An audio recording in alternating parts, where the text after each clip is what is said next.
जय भीम दोस्तों। तो कैसे हो आप सब? आई होप क्या बच्चे ही होंगे। तो दोस्तों आज हम बात करने जा रहे हैं उस दिन की जिसे दुनिया 14 अप्रैल के नाम से जानती है। दोस्तों ये कोई आम तारीख नहीं है, ये वो ऐतिहासिक दिन है जिस दिन इस दुनिया में एक ऐसे महान इंसान ने जन्म लिया जिसे दुनिया बाबा साहेब डॉक्टर भीमराव अंबेडकर जी के नाम से जानती है। तो चलिए दोस्तों शुरू से शुरू करते हैं और समझते हैं 14 अप्रैल की कहानी।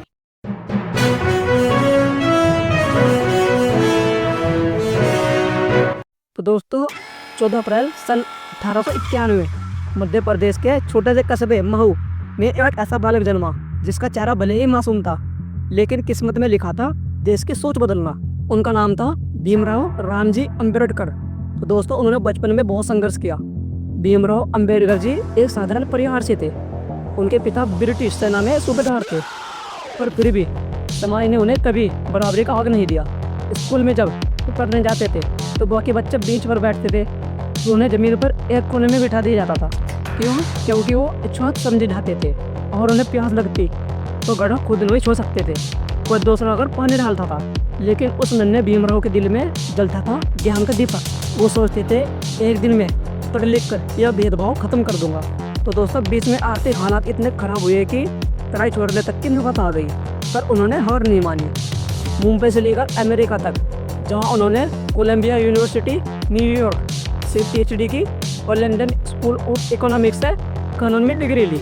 उन दिनों भारत के किसी भी गरीब दलित यूरोप का विदेश जाकर पढ़ना एक चमत्कार जैसा था। वो दिन रात पढ़ते रहे क्योंकि उन्हें पता था अगर मैं शिक्षित हुआ तो मेरा पूरा समाज शिक्षित होगा। दोस्तों बाहर लड़ने के बाद भी उन्होंने देखा वही रूपना भेदभाव, वही अन्याय, वही पीड़ा। लेकिन इस बार भीमराव अकेले नहीं थे। अब उनके पास था ज्ञान, हिम्मत और एक मिशन। उन्होंने कहा मैं उस समाज को नहीं मानता जो इंसान को उसकी जाति से तोलता है। उन्होंने दलितों, पिछड़ों और महिलाओं के लिए आवाज उठाई। उन्होंने एक दौर निकाला, आंदोलन चलाए और समाज में समानता की ओर जलाई। जब भारत आज़ाद हुआ तो देश को चाहिए था कि एक ऐसा संविधान जो हर नागरिक को बराबरी, आज़ादी और न्याय दे सके। तो ये जिम्मेदारी सौंपी गई बाबा साहेब डॉक्टर भीमराव अंबेडकर जी को।